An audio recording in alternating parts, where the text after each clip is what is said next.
All right, everybody. With us this week, we're joined by Peter Kiss and Nate McGrory from Breakout Hoops NYC.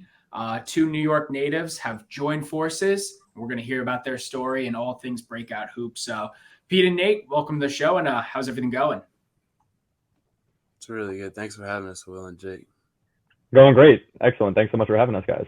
It's always good to have Bryant royalty in the building, Pete. So it's you have you been back to Bryant since you left last year? I actually went up a couple of weeks ago to it was Coach Gross's younger son's birthday, so I made a trip up there and got to see the guys and got to see what they were doing a little bit and talk to the team, talk to the coaches, and I think they're ready for a big year next year. When can we put your jersey in the rafters there? That's the question. Yeah, that's what I asked Coach Gross. He said, calm down a little bit, but hopefully soon. Hey, it's deserving. And I mean, you've obviously had a great career afterwards, but we were hoping for one more year of eligibility. We were hoping to squeeze it out. Gross and I just talked about that. He was like, I should have brought you back. I was like, I would have came back. So we might have to table that and see if we can reevaluate it. But it would have changed their fortunes this year for sure. Yeah, let's do a campaign on Capitol Hill for that. Like, bring Kiss back. Start a little campaign. That'd be awesome. So before we dive into Breakout Hoops, let's start with you, Pete. So you started your collegiate career at Quinnipiac and later Rutgers, but you stated that Bryant and Coach Grosso were some of the more transformative years of your basketball journey. So how did Bryant come into the play when you were transferring a couple of years back? And, tell us how you became one of the nation's great scorers in your final year of college ball. Right. First and foremost, I'm so grateful that I got to go on that journey of, learning what being at a mid-major school was and learning what being at a high major school was and, dealing with all the difficulties, so to say, at playing at the Big Ten level as an undersized guard and sort of seeing what I wanted from a program and a coach. So transferring from Rutgers, I sort of knew what I needed and what I wanted. And Grosso gave me everything I needed and wanted. I actually reached out to him to see if he would take me at first. And, it was a no-brainer for him. But then, we developed our relationship over the years and, he's molded, mentored me in more ways than I can even express to you guys. I don't think we have enough time for the podcast, but he does a really good job at connecting with his guys as well as his staff, which a lot of coaches don't do well, right? It's really all about winning and college basketball and that. He still reaches out to me daily, weekly to see how I'm doing, how my family's doing. So that's the most important piece I took from him, is caring about other people. And in terms of the Bryant community, I mean, everyone from Bill Smith, John Rupert, Lauren Chapman, President Gittell, they're all great people who want you to succeed and hold you to a certain level of excellence. And if those people are, sort of running the university are doing that, you sort of need to do that on your own. So just a great community, great fan base, and just great people involved. In terms of me being, the nation's leading scorer, which I don't really see as that big of an accomplishment, just something that happened along the way of trying to figure out how to win and do something that hasn't been done at Bryant, was awesome, but to get there took a whole army of people, from my teammates to, trusting me with shooting the basketball. Coach Cole spending hours in the gym with me at 5 a.m. or 2 a.m., Justin Kennedy rebounding for me from 1 a.m. to 4 a.m. Coach Grosso continuously texting me throughout the day and night. I don't think he went to sleep that whole year. You know what I mean? I get a text from him at 5 a.m., 10 a.m., 1 p.m., 4 p.m., 8 p.m., 12 a.m., 3 a.m. I'm like, okay, so you got 2 hours of sleep. I know what I'm going into. The next day at practice is just pretty cool. But just a whole army of guys, even Coach Buck, he's one of the most dedicated people I've ever been around in my life. He was in the weight room getting his own workout in at 4 a.m. and then I'd be in the weight room at 5:30, getting my first lift in, and then he'd be there till 7. So I'm same thing with Grosso. Like, when do you sleep? You know what I mean? And that sort of just helped me develop, the business side that we'll get into of what you need to be successful. Sleep isn't a part of it. You know what I mean? You need to be so invested in what you're doing that you won't take no for an answer. You won't take failure for an answer. And if you do fail, it's just an opportunity to sort of build on it and learn how to succeed along the way. But the nation's leading scorer thing was cool. It just sort of happened along being around a lot of great people. And it's just something I'll cherish for the rest of my life. But winning trumps all that. Winning the NEC championship, regular season, and the tournament championship was awesome. And that's the thing I really, truly care about, and doing something that hasn't been done and creating relationships with people I never thought I'd create relationships with, like you guys, so thank you for that. But yeah, I guess it's a long-winded answer, but no, it's all perfect. So, I mean, to that point too, you had a lot of guys around you at Bryant that were great, and the other stops too, right? Like you mentioned, for the Big Ten, right? People thought, they looked at a guy like you and said, okay, undersized guard, what future does this guy have potentially, right? You proved a lot of people wrong. So, I mean, to that end, were there any players that you tried to emulate your game to, and then over your college career as well, were there any players that, maybe you Yeah, of course. I mean, growing up, I loved Jason Kidd. That's someone I always tried to emulate my game after. Not sure I did a great job of it. But, he's someone that did a little bit of everything on the floor, and someone who I wanted to sort of emulate my game after in terms of rebounding the basketball, passing the basketball, scoring the basketball, and defending, which I didn't do a great job of. But, the rest of the things sort of lined up. But then just professional players like John Petroselli, I got to work out with him going into my year at Bryant, and he's a lockdown defender and gets paid to play defense. And I never realized how important that part of the game was, how important being in shape was. And that's someone who sort of taught me that along the way. So I guess those two players. Obviously I played with a great player, Geo Baker, who was a great leader in his own right, and they're sort of doing the same thing we're doing now. And someone who just kept me level-headed and, kept me going in the right direction. And then obviously Charles Pride, that's someone who I look to as a best friend, a teammate, a brother who, we sort of pushed each other along the way in terms of, hey, Chuck, like, I know you got 2 workouts in, but I'm back in the gym, so let's go. You know what I mean? He did the same thing for me. So those are 3 players, I guess, that or 4 players that sort of helped me, work on my own game, as well as Coach Cole. I said that before, but that dude just is great at what he does. He's the godfather of skill development. I think any player transferring from a high major school to a low major school needs to look at Bryant just solely because of him and Coach Grasso, because he does a great job. He created me into the player I became. So credit to him. And then after Bryant, you had the opportunity to play professionally in Mexico. So were there any things that stood out for you in that experience with Solos de Mexicali, or just how was that general transition? How was playing in a different country? What were your takeaways from there? I mean, the experience was really rewarding. After putting in 10 years of work and finally being able to call myself a professional was a dream come true. Great organization, the front office, president, coaches were all fantastic people, and I love being a part of Solos de Mexicali. But after a groin injury that sort of sidelined me and took me out, so to say, I realized, life could change like this, and you need to have something ready to go. And I wasn't willing to just sit there and wait for my groin to heal and then give it another shot. I found a new passion over the years in terms of helping the youth and developing and mentoring the youth in our community, and that's sort of where it went from there. But great experience and something I wouldn't take back. But I don't know if you guys have seen the last of my professional basketball career. I love it. We're on the edge of the state. The Bryant community is going to go crazy at that state. We'll go to Nate now. Nate, basketball journey for you too, right? Grew up playing ball. You played at the High School for Math, Science, and Engineering, HSMSE. It's a mouthful. You got it. I know. Yeah. I'm amazed. I was like, they got to call that something, right? The abbreviation's long. Everything's long about it. Yeah. I love it. So how'd you end up there, and how'd you bring basketball back? Because the story of how this program got to be where it was is a really interesting one. It is. So it was a slight revitalization. Obviously, this is a tough story to follow after Peter Kiss. I appreciate that.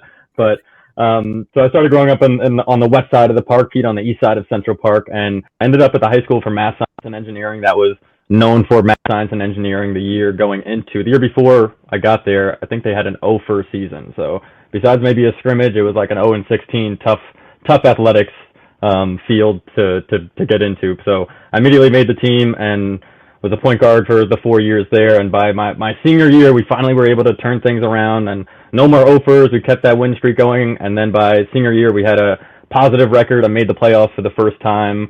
So we kind of got some pub in the school newspaper, and we had people actually wanting to show up to games. So for a high school level, it was an exciting environment. And now that school is now one of the most popular ones in Manhattan. And the kids who are now in our programs, a lot of them go to HSMSE, and myself as an alma mater am able to relate to the good old days when we were in high school. We were in trailers, and we didn't even have an official building there. I was the 5th or 6th graduating class, so it's been a long road for HSMSE, but it was fun this year. Pete and I attended some playoff games to see what has come to the program and their new gear and everything that's kind of stepped up in the last decade in their basketball program and on the academic side. And injuries, hurt your career, the playing career side, but that gave you the opportunity to coach and mentor. So besides the injury aspect, or that might be part of the story, when was it the moment that you realized, basketball is my passion and I want to continue on this level of coaching and mentoring? And, why was that the perfect role for you?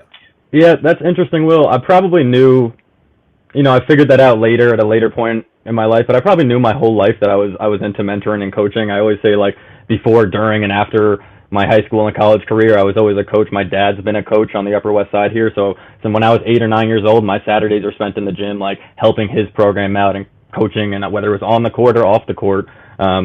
I was always a coach in my teens, and then into my 16, 17-year-olds, I was a coach at local programs. So I think I always kind of knew I was going to be mentoring program. And again, I don't have the athleticism or skill that another person here in the Zoom call has. So I knew my career. Some of us have that realization in high school when you go to a Duke camp and everyone is flying on top of you, and you're like, all right, there's different levels of athletes here. But I knew I wanted to be involved with the game, and I stayed involved with the game. My injury probably pivoted me, so to speak, a little bit earlier than I wanted to, but it also opened so many doors and relationships for myself where I was hired by my old basketball mentor, Danny Orion, who's now a sports psychologist on the West Coast, but he was a director at one of our local Ys, and he wanted me on board to coach travel and classes, and that's where I was able to meet Pete and create other basketball relationships that I wouldn't have had the opportunity to if not for that ACL. I can look back for a lot of reasons and thank that injury for kind of making a big pivot in my life, so to speak. And then some of the experiences for you that stand out. Obviously, you guys have seen between you and Pete drastically different parts of the game, and obviously your experience is sort of more grassroots, right? It's a lot of mentoring and developing. So, what are some experiences that stand out to you from a basketball perspective, Nate? We're talking outside of Pete's NEC championship game, right? We were all at that game. That was quite an experience for all of us. Sure. That was unreal as a fan perspective. I think I go back to what I was just speaking of, that time where I decided I was at a school in Ohio, and I decided to come home, and I was taking online classes and work at the Y, and I decided this is what I want my life to be. I really don't want to follow the business and finance paths I was going on, and I met people like Pete that were able to mentor myself on the court when I was teaching classes and having one-on-ones. Pete's able to show me nuances of the game that as a coach I wasn't aware of necessarily. So and around other better coaches and basketball people, that experience at the Y and pivoting to where this relationship has blossomed to really speaks volumes to my basketball life, and I can't thank Pete, Danny Orion, my injury, everything that led me to where I am in the relationships I was able to form just stands out to me in those late high school to early college years. And you guys touched upon it briefly, but the story of Breakout Hoops would not be anything without how you two met. So what was that first moment that you guys met, and how did that relationship blossom to where we are today? Well, we were kind of on the injured list together, if you will. I was rehabbing my ACL every single day for, I don't know, I'd want to get there. This was my second time I had a knee injury and totally skipped the rehab the first time, which is why I had a second knee injury, as we all know. Do your rehab, folks. And Pete broke his wrist at his, I think it was his third high school. Pete's a traveling free agent. So Pete was back at the Y as an avid basketball player that couldn't play basketball. I was at the Y as an avid basketball player that couldn't play basketball. and that connection of just wanting to be in the gym. Pete was probably 160-ish pounds, dripping wet at the time. So I was like, no way he's going to play D1. We spent a lot of time in the weight room and things that we could do to better both of our bodies and games at the time. So it was just like an all in love. And then by 2:00 that day, I had my classes and I had my clients coming in, and Pete was still there to help out or if we need to fill in for there. So it was just like all day in different facets of the gym that we were together. And then that led to working summer camps together. Pete and I had worked a summer camp at, I think he was maybe 17 years old, and was able to like take a stand and it was me and him in the gym only really, and he was able to just help run that summer camp for kids of the Upper East Side. And it was amazing to see at that age, at a 17-year-old, I could look back and see like, wow, this kid is running it. So he still had that mentorship and that ability to connect with kids even at 17. And for you guys too, like what specific to Breakout Hoops, right? Like what was the point where you said, okay, we can go for this? Like was there a moment that you said, yeah, let's go ahead and full steam start Breakout Hoops? Yeah, I mean, it started like as soon as we met. We always joked about sort of starting our own organization. It was completely a joke at that point. But now, you know, fast forwarding 7, 8, 9, 10 years, this past summer, we sort of was on the phone and I was like, why don't we do this thing, you know? And then we sort of did the work in terms of like putting the pen to the paper, making phone calls, finding out what goes into it. And it sort of started from there, but it was just a dream at 8 years ago, 9 years ago, and now it's our reality. So that's pretty cool to see it come to fruition. And for our listeners, what is Breakout Hoops? You know, kind of describe, you know, what the program's all about, what you offer, and what you're trying to accomplish. Well, Breakout is really going to be for all hoopers. I mean, we obviously have folks like myself that didn't play at the highest level, but that want to offer basketball and a safe place to play basketball and learn basketball for people all days of the week. I know that's what I was craving in this neighborhood growing up. I wanted Monday, Tuesday, Wednesday, Thursday. I've mentioned my coach Danny Orion, but it was when he was available, and he was a college coach at the time at John Jay. So can I squeeze in a workout here? And I had all these mentors that I looked up to, but never the access, so to speak. So I know Pete's alluded to this, and he's sacrificed so much time. I know you guys know he could be playing professional basketball right now and spend so much time sacrificing to put Breakout first, and these kids who have been involved with us for now a couple months now and I want more of Coach Pete and more of the coaches that Pete's able to bring into the gym. And it's so cool to say, when's the next Breakout event? Friday, Saturday, Sunday. We want it all. And I know I can put myself in their shoes as a teenager where I wanted more basketball, and I'm looking at this guy's dunking on me in workouts, and I want to be able to wear that gear and dunk like him and play like him. So it's cool to see those eyes light up in the gym, and a lot of what Pete and I talked about, well, like he said, 8 or 9 years are like, it's really happening now. So that's amazing. But at the same time, we want to be able to offer, you know, Coach Pete is in the gym, so we want to be able to offer those high school kids that have those offers that want some kind. Pete has so many relationships to guys in the New York area. I mean, he mentioned Coach Grosso and how that and his stems in New York, but we want to be able to have access for those that are new and learning the game. And we have 7 and 8 year olds that'll be joining our summer camp soon, but we have 17 and 18 year olds too that are going to be looking to play college basketball and want to know, Pete, is this a good spot for me to play? Pete, can you put me in contact with this coach? And so on the court and off the court, Pete is really able to be an asset for our older players. To that end, was New York's a special place for both of you, right? You grew up there, right? You played your hoop there. There was something special about, you know, every time reading Pete's name in the starting lineup, go from New York, right? And was that the no-brainer choice to start this, or did you guys ever look anywhere like geographically besides New York? I mean, we're both born and raised in New York, so it's always nice to come back to where you're from and sort of put up a pillar of your own. But yeah, we did look into a couple other spots, and we looked to grow our organization and, you know, land in a couple other spots that you guys need to stay tuned for. But you know, we're pretty good in New York right now. We're sort of growing our client, like our market, and, you know, finding other gyms we could work out of and things like that. But yeah, it was a no-brainer. There's so many people in that Upper East, Upper West area that don't have a program that we offer or haven't had a program that we currently offer. So yeah, NYC, Perfect baby. timing. I mean, we got the Knicks are going to win the championship. St. John's is back on the map. And now Breakout Hoops is going to take over the New York market. I got the big picture. I see where you guys are going. This is all just a step in the puzzle, right? Of course. So how has it been perceived thus far? I mean, starting a business and a brand like this from scratch. Obviously, you guys both have backgrounds and networks, and you're en route with all of the basketball community. But how has it been growing this business from day one, and how has it been perceived thus far? So Go ahead, Pete. So from the first week, we sort of started with, I would say, around 20 kids the first week, 25 maybe. And it's sort of 3x since then. So we have about 70, 80 kids, which is pretty nice for a new program. And, the word is getting out there about us. But, I mean, it's just going great. All the parents love it. We're getting good feedback from high school coaches that are sending their kids to our program. We're getting great feedback from, my past coaches in New York City, and as well as new connections we're making. So everybody loves it. It's just a matter of time before St. John's, the Knicks, and Breakout sort of take over in New York, right? Absolutely. So, and then how has the recruitment process been? I mean, you haven't even hit the summer months yet where, people are going to have more of the flexibility. So how have you recruited different players? Has it just been a lot of word of mouth and social media marketing, or, how are you getting people to join and learn more about Breakout?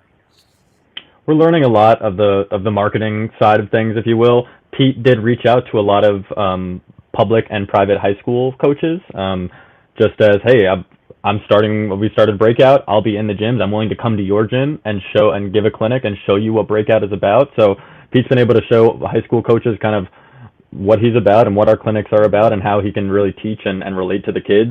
So that's got a lot of people in. And then a lot of it is just word of mouth, as you know, in this business. There's so many families that, hey, what'd you do this weekend? Hey, I worked out with the nation's leading scorer, was in a gym with my son. Look at the, so much, as you said, it spreads on social media, but it also spreads in that area with parents that want more great activities for their kids, and kids that are into basketball that might be looking for that travel team, or, a lot of kids are playing AAU, and like you said, summer camp might have some more flexibility. A lot of it is spreading via word of mouth. We didn't do too much extra marketing. Like Pete said, our numbers just by week for week, I'm like, well, where are all these kids coming from? So it's a good feeling. I want to get your guys' perspective on this because you're from New York, right? This is a place that clearly means a lot, as we mentioned. I mean, there's a lot going on from a basketball perspective there now. You see the Big 12 partnered up with Rutgers Park. They're going to do some events there. You see a lot going on in the, for lack of a better term, sort of on the streets of New York, right? Like on the courts of these pockets of New York. So in your eyes, how have you seen the game grow maybe these past 3-4 years, and what's different about it now than in New York than how it was maybe when you guys were coming up in the same area?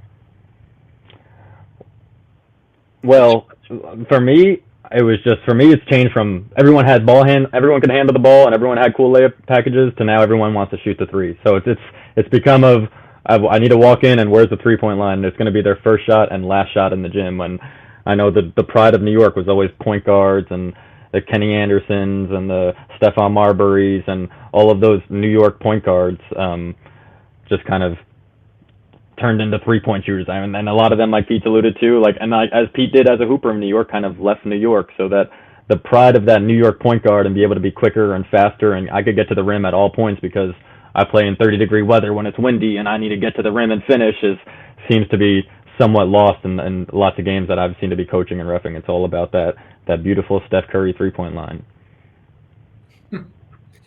And then from a business standpoint, what's been the most rewarding thing that you guys have accomplished in your short time, and what's been your biggest challenge?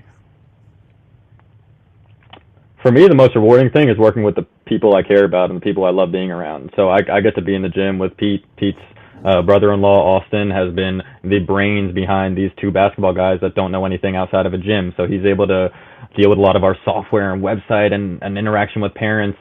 Pete's doing a lot of that too, and we're trying our best. But there's such a strong team behind what we're doing, and we can call each other and talk to each other at any time of day, so to speak. So it's been amazing to, as you guys know, when you're able to work with someone who you're friends with and you care about, it's such a great feeling. And the challenges do come, and a lot of it, like I said, has been a lot of off the court. Pete does a good job of pretty much inside the gym, we know how it's going to go. But a lot of the off the court stuff we're learning, and it's a challenge, but we're taking the hiccups as they come, and we're kind of like learning on the fly, so to speak. We're on to our second registration software. Not everything's been smooth and perfect, ideal, but we're learning as we go, and we think that makes us, the more knowledge we have, the better that has going forward in our off the court stuff. So this summer's obviously going to be huge. You get outside, you can do a bunch of stuff. What do you guys want the summer to look like, and maybe even the rest of this year? Like, what in your eyes would be at the end point? Yes, we had a really successful summer. We're going into this full steam. Like, what does that look like for you guys? Yeah, I think this summer is pretty clear. We're about to launch our summer camp. It's going to be an 8-week program. Sort of give these kids a bunch of different things in terms of bringing professionals into the gym, bringing coaches into the gym, bringing different personalities into the gym that maybe like could help a kid get to that next step or get to that next level, or just inspire a kid to become a basketball player or become a coach or become whatever the person we're bringing into the gym that week would be. But just, growing our program slowly but surely throughout the summer, creating a larger network through the summer with our summer camp. I'm going to be doing a little training after summer camp that we have. Hopefully we're going to get gym space for 3 hours. So I'll be able to bring in like some professionals and some college athletes to do a little more high level training, since I'm working with like 7 to 10-year-olds now that some of them can't even dribble a basketball, but we're getting there. Seen a lot of improvement in these 5 weeks. So it's nice. But building off that, we want to have, travel teams. We're creating this non-for-profit, this 501c3 that's going to encompass educational assistance, special needs, typical basketball, dance. So we're sort of building into that.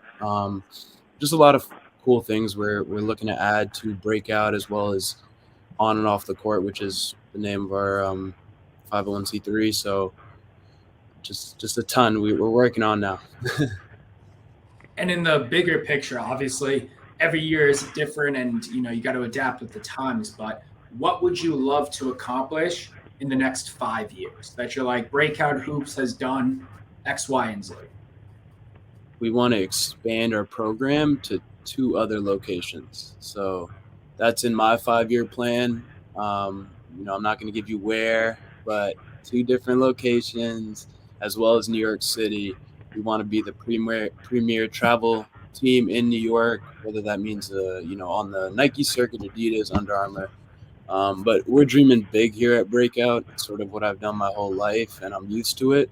I know the work that goes into it. I know the perseverance you need, and I know you need like Nate alluded to, a team behind you. And I think I have a great team of people behind me that have done a great job so far, because as Nate said, I'm sort of great on the court, but when I get off that court, it's, I'm sort of figuring out my way. I'm only 25 years old, and I'm learning as I go. But these guys, Nate, Austin, Julie, Ken McGrory, do a great job of sort of being that support system for any one of us that need help. And I guess we already touched on this a little, Nate. You gave a real great answer. Pete, I want to get your perspective on this too. I mean, the game of basketball, I mean, you played in 3 programs. You saw a bunch of different ways the game's played. How different is college basketball now? Is it the same sort of thing where, is your perspective the only way to win games is just, hit a lot of threes and go from there? Or what, how has it changed even only being out a couple of years from school? Right. I think the biggest piece is NIL, right? You're now handing these 19 to 22-year-olds $500,000, and you expect them to play with the same passion, energy, and intensity you did before you gave them $500,000. That's a little crazy in my head, but I think there's ways to fix that. I think, the whole idea of bonuses, like you win player of the year, you lead a major category in points, steals, whatever it is, there's a little bonus there. You win the conference, there's a bonus there. You go to the tournament, there's a bonus there. You win each round, there's a bonus there. Lead NCAA in scoring, a little bonus, maybe. I wish I got that bonus. There was no Bryant Collective while you were there. Right. I'm looking to sort of help that side of things out too. But yeah, just sort of like not giving an 18 or 19-year-old $500,000 and expecting to play with the same intensity as 5 years ago. I think like the game has changed, obviously shooting the ball manipulation. I think guys are more athletic, faster, stronger. I think the game is a little quicker than it was in terms of, Brian's playing at a very high possession games. And back in the day, I don't know if that was very common, but I think the NIL piece really changed the game completely. I think they need to do something with that in terms of, like I said, bonuses. They really need to do that because guys are just, getting a $500,000 check and not caring if they had the worst season in Miami basketball or Bryant basketball. You know what I mean? I feel that. And then I guess like from your perspective too, because you're getting players at such a young age now. And we talked about how everyone wants just to be like Steph Curry, right? Just hit the long three, be wet, and I respect it. I mean, it's one of those things, but the younger generation of basketball players, have you seen, do you see pieces that remind you of your guys' childhood, or is it a whole new category of players that you have to now mold, evolve, and then prepare for the next level? Yeah, I think it's completely different. I mean, when I was growing up, I would, go to the park if I wanted to play basketball. These kids have to have a scheduled session with Coach Pete or Coach Nate to play basketball. I think the mindset and the work ethic of these kids are a little different. But it's something we've seen a huge difference in with the kids we work with. These kids come in the gym and there's a kid who I think he's 10 or 11. He might have just turned 11. But he didn't speak the first day in the gym. We go around and sort of tell everybody to introduce themselves and give us like a fun fact about you. And this kid just didn't say anything. By week 5, he's breaking down our huddles, telling us he's in the gap, pointing. It's nice to see a change in those kids. And I know with my experiences and how I connect with these children, as well as Nate working with children for the past 15 years, I think we make a great team in impacting these children's lives, and we'll be able to sort of mold them and mentor them into basketball players for sure. Love it. So before we close out this interview, and we get a few more questions after that, we'll talk NBA. We're a basketball conversation. We talked about the college level, NBA. We got some Knicks guys on the channel right now, but we're going to drop our finals prediction. We're going to say Eastern Conference, Western Conference, and then we'll drop our finals. What do we think in Eastern Conference? Sixers. That's the only conference that matters. It's Knicks versus the world, right? Knicks versus couple more injuries, couple more sprained ankles, and the Knicks are going to roll their way right there. So if not now, never. If not now, never. No, it's got to be. So they did the same thing in 2000. They kind of made a run to the finals that no one remembers, and it takes years like this where the MVP might be down, and if Embiid's out for a while, that'll change everything. But no, I'm very. This is a hopeful answer, if we're being honest. It's a very hopeful answer from a New Yorker. So we're just brushing past the C's. Oh, of course. I forgot we're in the Boston podcast. No, it's all right. Yeah, the C's have some depth. Yeah, they're well experienced, good defensive team. Now it's a Knicks. That's Knicks all the way. Wow. Oh man. I mean, I love this. I love this 4 group of Eastern Conference teams right now, because that's like old school Eastern basketball. You got Miami, you got Boston, you got Philly, you got New York. It's like I don't really care about Atlanta or any of the other teams, right? This is nobody else does. Yeah. Brooklyn. No one cares about the Brooklyn Nets. I'm sorry, they just don't. But let's flip it to the Western Conference side. Any teams that stand out to you that have a clear cut? A lot of people think it's interesting to see if the Suns can put it together, right? It's a condensed timeline, and they obviously have the most skill, and it's now they've got to put together figuring out their team while down 2-0 in a playoff series. So that's obviously the team with the most skill, and I think at the trade deadline, a lot of people thought we're going to be finals favorites, but the Nuggets are a well-oiled machine that have been doing this for years, and a lot of people don't remember Jamal Murray was hurt the last time they lost, and now he's coming out, he's healthy, and he is playing. He's playing very well. So it's a different Nuggets team now that they're healthy, and again, they've been doing this for years together. Their role players, everyone is stepping up, and the Suns, who traded away a lot of their role players, are just kind of I get that feel of the Brooklyn Nets all over again. Like, can these stars and Torrey Craig get it done? For you guys, is the opportunity to watch LeBron, Steph in the playoffs for what, they say it could be the final time, whatever. You just never know how it's going to work, right? But Is that like, oh, we're getting this again, whatever, or is this something that you two guys, as lifelong fans of the game, are rushing to go watch? I don't think I'm rushing to go watch it, but I think it's going to be a great series. I think the Warriors aren't a great basketball team right now. I think they have a couple great players that sort of carry them. That's what great players do, right? You have a great player, you sort of lean on him, tell him, go get me 50 and win us game 7. That's sort of what happened, right? But obviously LeBron's LeBron. This is probably one of his last couple years in the league, I would say. Once his son gets in the league, I see him sort of making his way out. But I don't see LeBron losing. My West prediction is the Lakers. I think they have a lot of pieces that sort of help them out. Even Shaq Harrison, I got to work out with him in Chicago, and he's a lockdown defender. I know just playing against a guy like that in practice helps you guys way more than, Torrey Craig. And so I think the Lakers sort of make it past the Warriors, get to the finals, and beat the Sixers. It's not a disrespect Torrey Craig podcast. He's a great player. We don't mean to. Torrey Craig's catching a lot of ricochet shots. He's catching sprays today. I got to tag him in it. So Lakers. Craig, what's the man have to do? He scored 3 points in the last 3 games. So. Yeah, someone. Yeah, we might both have an over/under. He might owe us something. I don't know. We're taking the under the next time. That's right. Sure. So, as we close out, both of you as former athletes, biggest piece of advice you would give to another former athlete trying to start their own business or brand? What advice would you give them? I would give them a really brief piece of advice. I would say self-belief is the most important part of being successful. You're going to have failures and challenges along the way, but if you continue to believe in yourselves and what you're passionate about, there's no way you fail. You're eventually going to succeed, and that's all people need to hear. Just believe in yourself, believe in what you're doing, believe in the people around you, listen to the people around you, and you'll make it to where you want to go.